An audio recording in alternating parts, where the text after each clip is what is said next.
बेपनाह प्यार। मित्रों, कहानी शुरू करने से पहले मैं आप लोगों से उम्मीद करती हूँ प्लीज मेरी वीडियो को लाइक कर दीजिए और मेरे YouTube चैनल को सब्सक्राइब जरूर कर दीजिए। चलिए कहानी शुरू करते हैं। राज और पूजा एक साथ पढ़ाई करते थे। वह दोनों एक अच्छे दोस्त थे। राज मध्यम वर्ग परिवार से था, लेकिन पूजा एक बहुत ज्यादा अमीर घर की लड़की थी।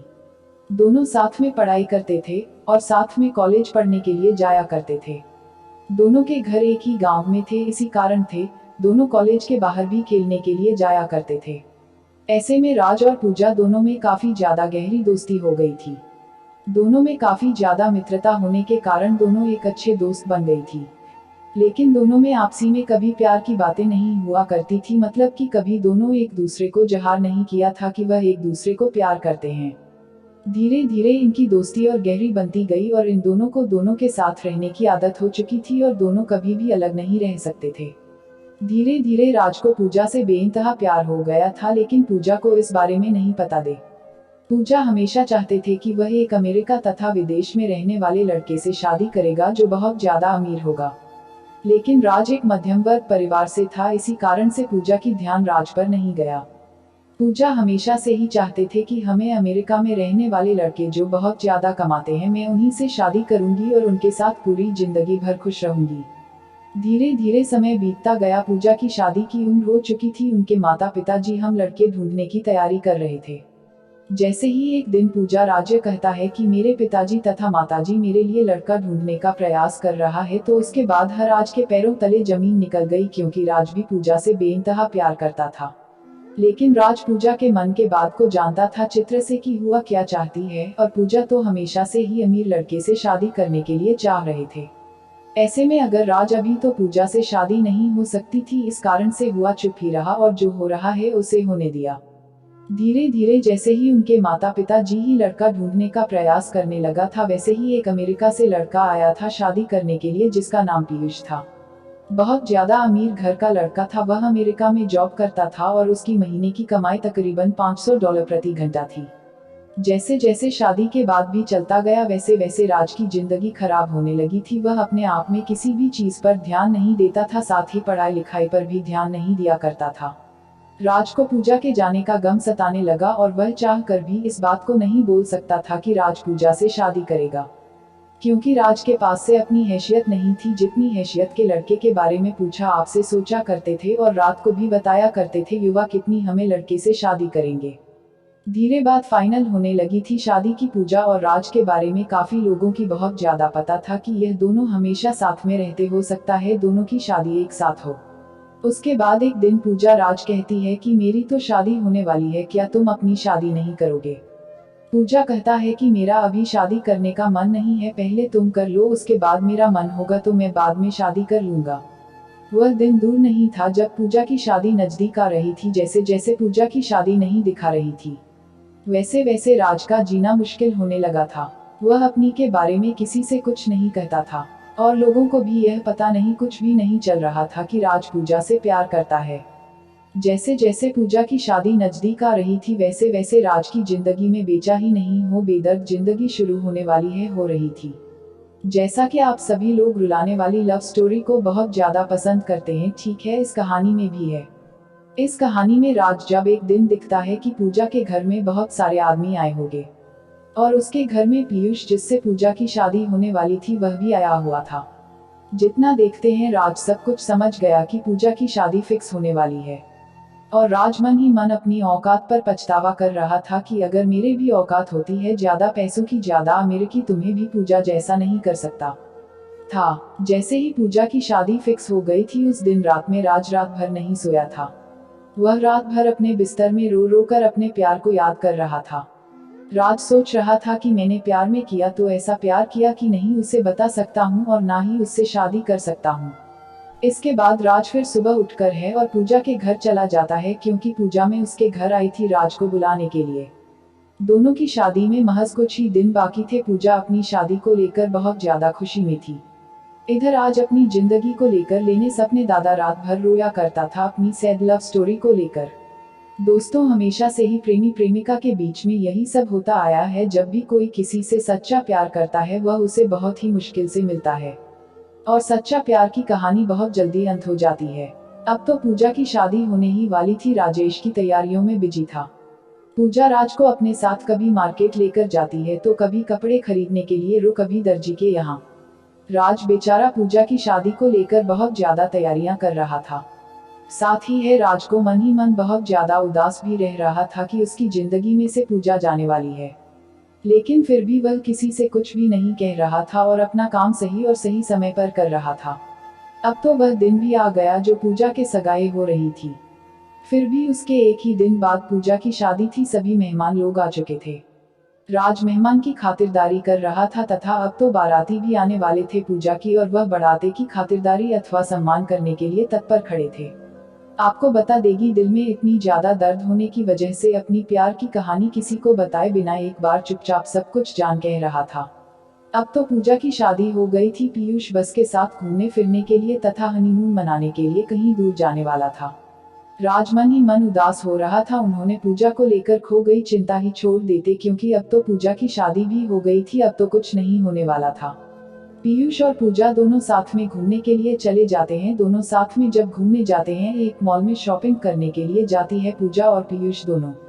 जैसे ही मॉल में शॉपिंग करने के लिए अंदर जाती है तो पीयूष को किसी प्रकार का काम लग जाता है। वह कहता है कि तुम गाड़ी लेकर अपने घर चले जाओ, मैं काम कर कर घर वापस आ जाऊंगा।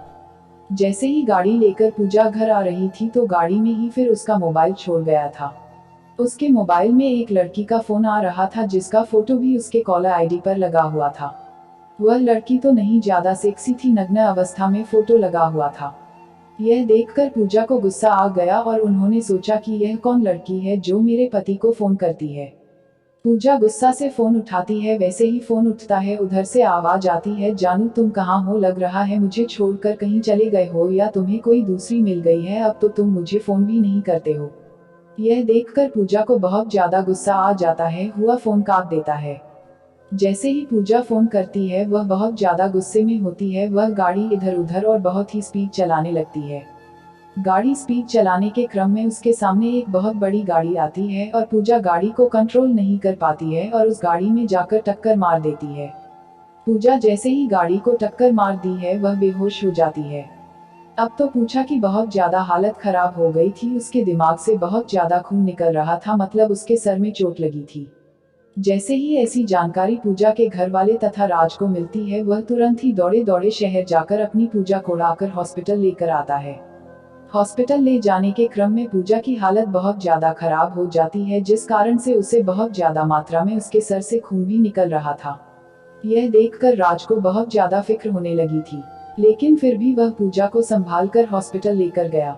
हॉस्पिटल लेकर जाने के बाद डॉक्टर ने चेक करता है और कहता है कि इसके दिमाग में चोट आई है। पूजा के दिमागी हालत सही नहीं है। हो भी सकता है यह पूजा को अब कुछ याद भी ना आए, और याद आने में कितना दिन लग जाए यह कह भी नहीं सकते हैं।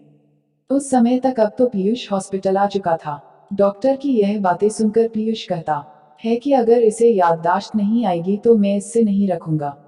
अगर इसकी स्वास्थ्य सही नहीं रहेगी तो यह मेरा कौन सा काम आएगी। इससे बेहतर होगा कि मैं कोई दूसरा शादी कर लूंगा। आप अपना बेटे को देख लीजिए। यह बात पीयूष कहता है पूजा के माता पिता से। लेकिन पूजा के माता पिता भी इन सभी बातों को नहीं बोलना चाहते थे, नहीं सुनना चाहते थे, क्योंकि उसके बेटे की तबीयत बहुत ज्यादा खराब थी। वह जल्द से जल्द चाहते थे कि उसकी बेटी पूजा पहले सही हो जाए, उसके बाद जो होगा देखा जाएगा। इतना कहते पीयूष कहां से चला जाता है और कहता है कि अगर इसकी तबीयत और इसकी दिमागी हालत पूरी तरह से सही हो जाए तो मुझे बता देना। और साथ में पीयूष यह भी कहता है कि अंग्रेज के दिमागी हालत सही नहीं हो रही होगी तो मुझे मत बताना, मैं दोबारा शादी कर लूंगा। यह सब सुनकर पूजा मन ही मन रो रही थी, लेकिन राज उसे दिलासा दिलाया था कि सब कुछ सही हो जाएगा, तुम बस सही हो जाओ। अब तो पूजा को छोड़कर पिक्स अभी चला गया था, लेकिन उसकी देखरेख करने के लिए राज वहां मौजूद था। एक दिन और रात एक करके पूजा को अपनी मेहनत से बहुत ज्यादा सेवा कर रहा था। और फिर इतना भी काम लगता, मेडिकल दवाई जाना लाना या कोई भी काम तो राज्य किया करना था। सुबह बहुत ज्यादा मात्रा में हनी के समान दाता फल पूजा को लाकर दिया करता था, जिसके कारण सुलझा को इस पर ज्यादा प्यार आने लगा था। थोड़ा सा भी दूर नजर से होता था राज तो पूजा को तुरंत ही राज की चिंता होने लगती थी। लेकिन उसे घरवाले पूजा को कहते हैं कि अब तुम हमेशा राज राज क्यों करते रहती हो, राज तुम्हारा कौन लगता है? राज थोड़ा सा भी सोनी या कोई काम से अपने घर जाता था तो पूजा हमेशा राज को आवाज देने का प्रयास करता रहता था। पूजा को जब भी किसी चीज की जरूरत पड़ती थी तो वह हमेशा से ही राज से मांगा तो करती थी। एक दिन जब पूजा अपने माता पिता से कहती है कि राज कहाँ है, बोला हमें उसे बात करनी है, तो पूजा के माता पिता कहता है कि राज की शादी होने वाली है, राज भी अपनी लड़की देखने के लिए बाहर गया हुआ है। इतना सुनते ही पूजा के दिल में घबराहट होने लगती है और कहता है कि मेरा आज को लड़की की क्या जरूरत पड़ी है, आज तो बोल रहा था कि अभी वह शादी नहीं करेगा। फिर उसके माता पिता कहता है कि राज की भी शादी की उम्र हो गई है, उसके माता पिता बोल रही है कि शादी करने के लिए, इसी कारण से राज अपनी लड़की देखने के लिए गांव से बाहर गया हुआ है। फिर वह कहती है कि मुझे उसे जरूरी काम है, उसे जल्दी बुला दो। राज के माता पिता तथा राज दोनों तैयार हो रहे थे लड़की देखने जाने के लिए, तभी पूजा के माता पिता को फोन करके कहता है कि राज कहाँ है। राज के पिताजी कहते हैं कि राज अभी तैयार हो रहा है, उसके बाद हम लोग लड़की देखने के लिए जाएंगे। फिर उसके बाद पूजा के पिताजी कहते हैं कि पूजा राज को खोज रही है, शायद उसे कोई जरूरी काम होगा, इसीलिए राज को थोड़ा सा समय निकालकर बोलना कि पूजा उससे मिलने के लिए चाह रही है और कुछ देर के लिए वह अस्पताल आ जाए, फिर उसके बाद यहाँ से लड़की देखने के लिए जा सकता है। फिर उसके बाद राजा अस्पताल आता है पूजा से मिलने के लिए। उसके बाद पूजा कहती है कि क्या तुम शादी करना चाहते हो मुझसे, क्योंकि पूजा एक दिन राज को अपने रूम में रोते हुए सुन लिया था और वह यह भी जान दे देगी राज मुझसे प्यार करता है। उसके बाद राज कहता है कि मैं तो हमेशा से ही तुमसे प्यार करता हूँ, करता था और करता रहूंगा। ऐसे में अगर तुम मुझसे प्यार करती हो तो मुझसे शादी कर सकती हो, वरना मैं अपनी लड़की देखने के लिए मेरे पास था पिता के साथ लड़की देखने जा रहा हूँ। उसके बाद पूजा राज का हाथ पकड़ लेती है और कहती है कि मैं तुम्हारे साथ जीना मरना चाहती हूँ। मैं भी तुमसे बहुत पहले से ही प्यार करती थी, लेकिन मैं अपने प्यार को समझ नहीं पा रही थी। मुझे तो इतना अमीर लड़का चाहिए तो शादी करने के लिए, लेकिन आप मेरा सोच बिल्कुल बदल चुका है। अब मैं तुमसे शादी करने के लिए तैयार हूँ। फिर कुछ दिन बाद पूजा पूरी तरह से ठीक हो जाती है और फिर अपने घर वापस चली जाती है। उसके बाद पूजा के पिताजी उसके माता पिता को बुलाता है और कहता है कि आपके बेटे ने कहा था कि वह पूजा से शादी नहीं करेगा, हम लोग आप सारा रिश्ता तोड़ने वाले हैं। उसके बाद पीयूष माफी मांगता है और कहता है कि मैंने गलती से बोल दिया, तो मुझे लगा था कि अब पूजा सही नहीं होगी, लेकिन अब तो पूजा बिल्कुल सही हो गई है, मुझे ही पूजा को रखने में कोई आपत्ति नहीं है। लेकिन पीयूष की हकीकत जानने के बाद पूजा कहती है कि उसका चक्कर बाकी अन्य लड़कियों से भी चलता है, इस कारण से मैं फिर उसे शादी नहीं कर सकती हूँ। उसके बाद पीयूष बहुत ज्यादा मिन्नतें करता है, लेकिन राज के माता पिता और पूजा के माता पिता नहीं मानते हैं। उसके बाद पूजा अपना रिश्ता सारा उसे तोड़ देती है और दोनों फैमिली के बीच पूरी रिश्ता खत्म हो जाता है। उसके बाद पूजा हो रहा है कि शादी बड़े ही धूमधाम से सभी के आज्ञा के अनुसार होती है। शादी के दिन पूजा और है राज बहुत ज्यादा खुश थे।